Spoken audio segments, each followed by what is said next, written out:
Buenos días, vamos a hacer este problema de gravitación que es bastante parecido a algo que planteamos en una de las clases de teoría respecto al movimiento elíptico, ¿vale? Pero en este caso tenemos otro tipo de movimiento. Nos dice el problema que imaginemos un asteroide que debido a la atracción de la gravedad del Sol, pues realiza un movimiento como el que se ve en la figura, ¿no? Primero parece que se va acercando al Sol y después se aleja, de tal modo que consigue escapar de la atracción gravitatoria.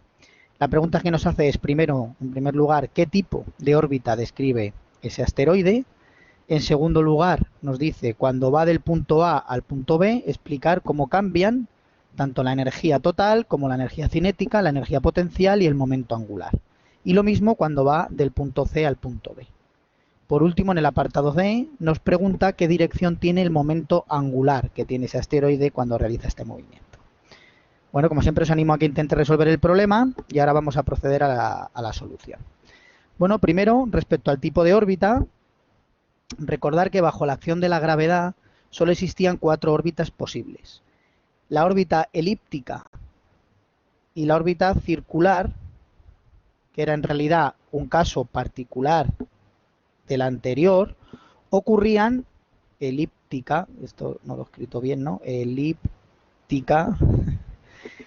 Esto ocurría cuando la energía potencial en valor absoluto, porque era siempre negativa en gravitación, dominaba a la energía cinética, de tal manera que la energía total del objeto era negativa. Y en esa situación decíamos que ese objeto estaba atrapado por el Sol o por el objeto en torno al cual está orbitando, puesto que la atracción gravitatoria que viene representado por esa energía potencial es mayor que la energía cinética. No tiene suficiente energía cinética, no tiene suficiente velocidad para vencer la atracción gravitatoria, queda atrapado, describe órbitas elípticas o circulares. Este obviamente no es la situación de nuestro problema, puesto que el asteroide dice que escapa, ¿no? Podría haber ocurrido que el asteroide quedara atrapado en torno al Sol, como ocurre con algunos, pero en este caso dice el enunciado que escapa.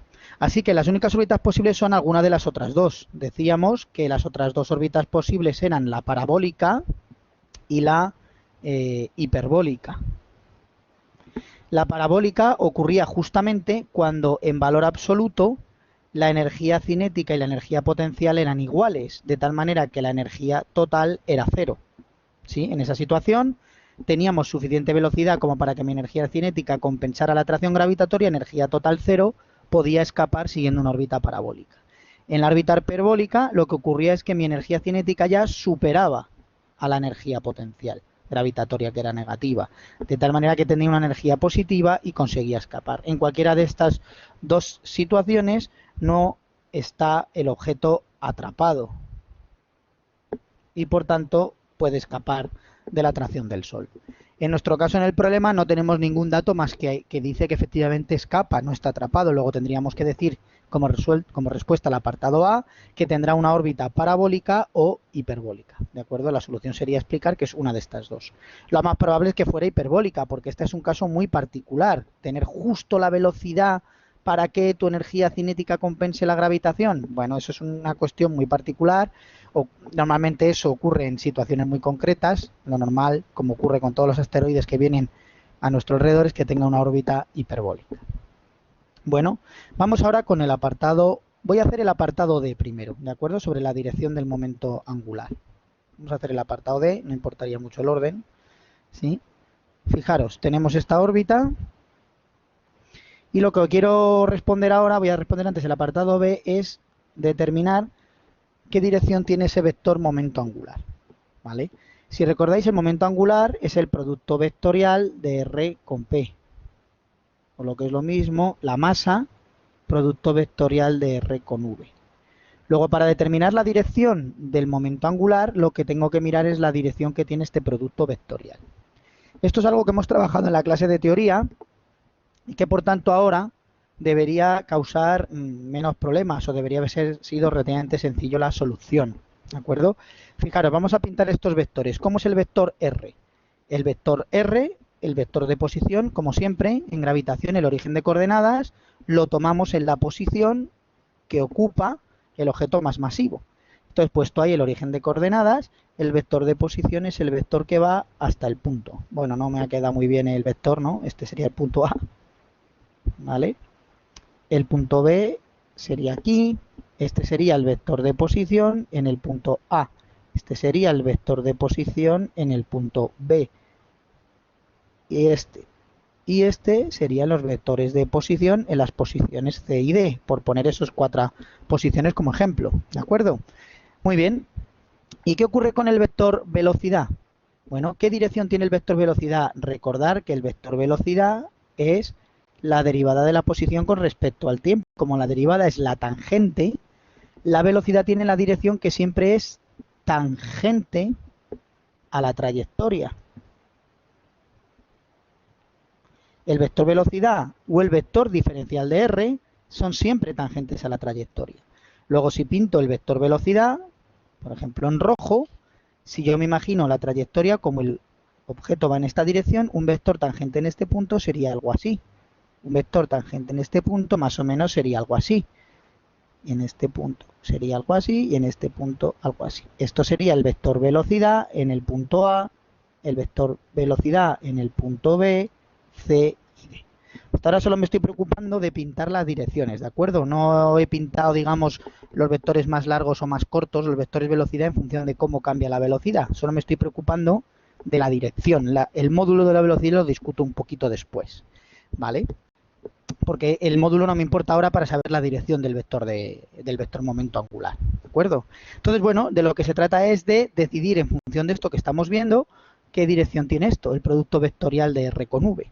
Fijaros, y aquí es donde hay que tener cuidado.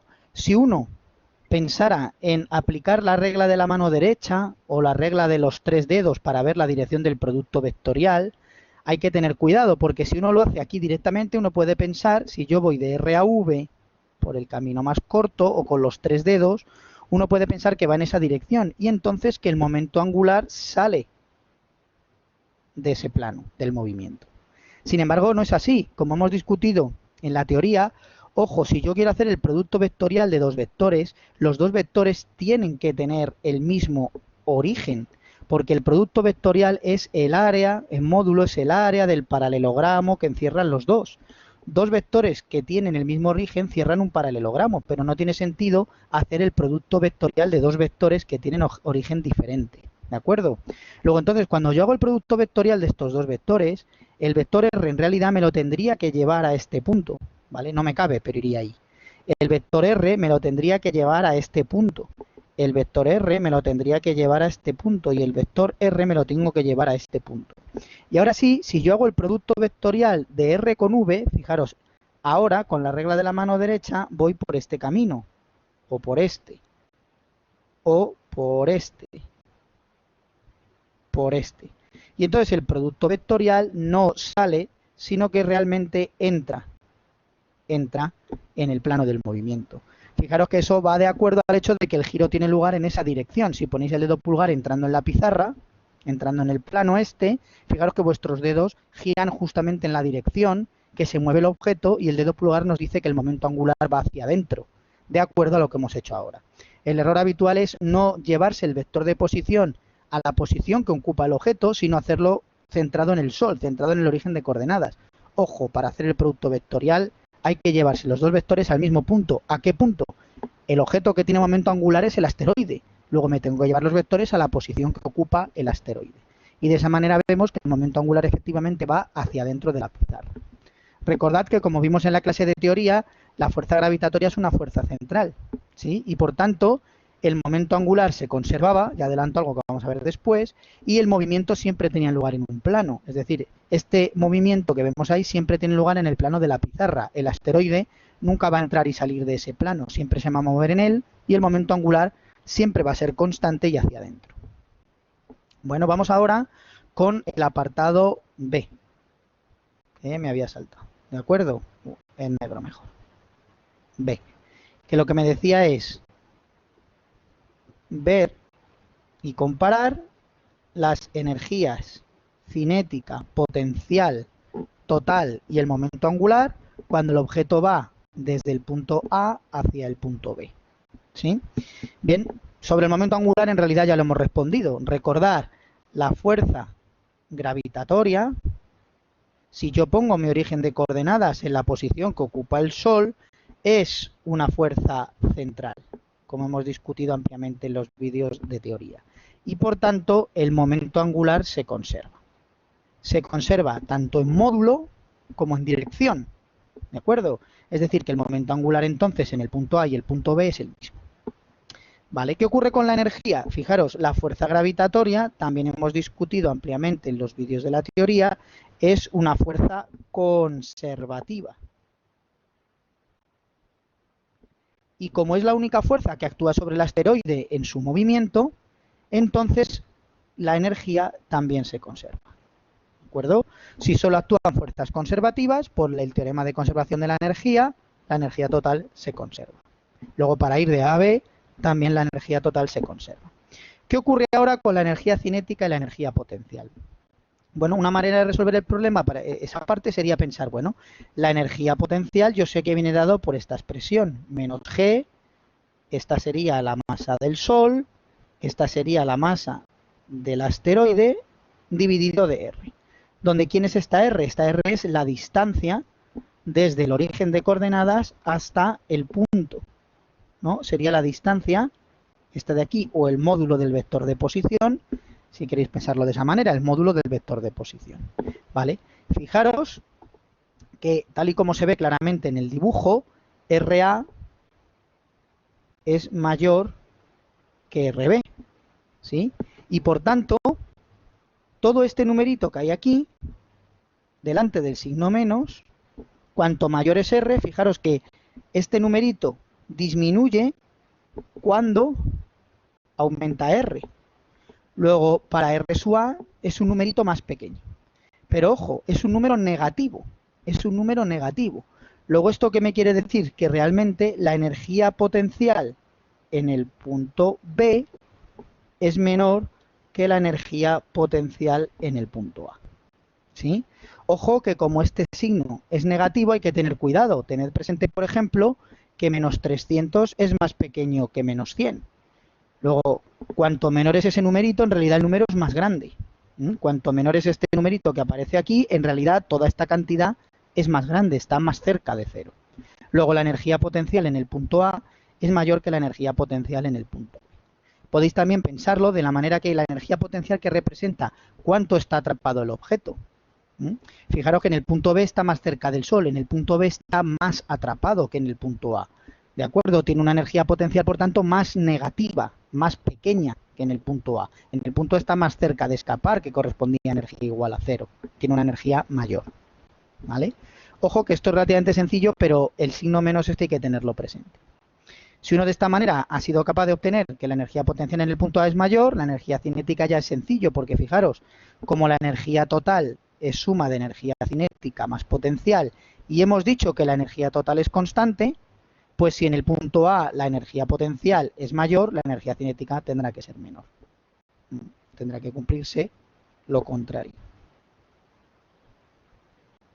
Si la energía total es constante, a medida que voy de A a B, la energía potencial está disminuyendo, está cada vez más atrapado, a cambio cada vez tiene más velocidad, tiene cada vez más energía cinética. ¿Sí? De forma similar, podemos resolver el problema cuando estamos en el otro lado. ¿Sí? Fijaros que en el otro lado el Sol está aquí, aquí tenemos el punto C y aquí el punto D. Ahora, fijaros que esta sería RC y este sería RD. ¿Qué ocurriría? De nuevo, la fuerza gravitatoria es central, el momento angular se conserva, también es el mismo en los puntos C y D. La fuerza gravitatoria es conservativa, la energía también se conserva, es igual en los puntos C y D, que era igual que en los puntos A y B, ¿de acuerdo? Porque se conserva, o sea, todo el tiempo la energía y el momento angular son el mismos. ¿Qué ocurre ahora con la energía potencial? Pues fijaros que el punto D está más alejado, luego el punto D está menos atrapado, su energía potencial es mayor. Al ser R mayor, el numerito es más pequeño, pero como tiene un menos, eso significa que es mayor, ¿de acuerdo? La energía potencial es mayor, por los mismos argumentos que antes. Y luego, si la energía total, perdón, es constante, pues la energía cinética tiene que ir al contrario. Es decir, que a medida que el objeto va de C a D, está disminuyendo su velocidad. En este movimiento está disminuyendo su velocidad. Fijaros que, sin embargo, en la parte de aquí arriba estaba aumentando su velocidad. Y así podríamos resolver el problema. Esta última parte del problema podríamos también resolverla de otra manera alternativa, ¿sí? Podríamos también recurrir a una forma alternativa. Fijaros, similar a lo que hemos hecho en la clase de problemas. En la clase de teoría. Fijaros en el dibujo este. Yo voy a querer ver cómo cambia la energía utilizando este teorema, que el trabajo es igual a la variación de energía cinética, donde sé que el trabajo es la integral de la fuerza gravitatoria diferencial de R. Si vemos el signo que tiene el trabajo, yo puedo deducir cómo cambia la energía cinética. Imaginaos que ese es el punto A y este es el punto B. Fijaros, el vector de posición, hemos dicho que era este, me ha quedado un poquito torcido, este era el vector de posición en R de A, ¿sí? El vector de posición, R sub A. ¿Qué dirección tiene el vector diferencial de R? Como hemos dicho antes, tangente a la trayectoria. Este sería el vector diferencial de R, tangente a la trayectoria como la velocidad. ¿Qué dirección tiene la fuerza? La fuerza va en esta dirección. Fijaros, la fuerza va hacia este objeto. La fuerza la ejerce sobre el asteroide, el Sol va en la dirección del vector de posición, pero en sentido contrario. Fijaros, ¿qué ángulo forman el vector F y el vector diferencial de R? Este o este. Fijaros que en esa situación, ese ángulo, el ángulo que forman estos dos vectores, es menor de pi medios. Y por tanto, el producto escalar de los dos es positivo. El trabajo es positivo. Luego, cuando voy de A a B, el trabajo es positivo, la variación de energía cinética es positiva. Es decir, la energía cinética de B es mayor que la energía cinética de A, como hemos visto antes. ¿Sí? Considerando esto, yo podría ahora obtener la energía potencial como cambia, sabiendo que la energía total es constante, sin necesidad de recurrir a la fórmula. Es otra manera de hacerlo. Fijaros que exactamente de forma análoga podéis comprobar qué ocurre aquí, en los puntos C y D. En los puntos C y D, el vector diferencial de R va tangente a la trayectoria. El vector fuerza de la gravedad va dirigido hacia el Sol. ¿Sí? Fijaros que en estos dos puntos, sin embargo, este ángulo, el ángulo que forman los dos vectores, se ve más claro en el D y en el otro también, si estuviera bien pintado, sería cuando voy en la trayectoria CD, el ángulo, sin embargo, que forman los dos vectores es mayor que pi medios.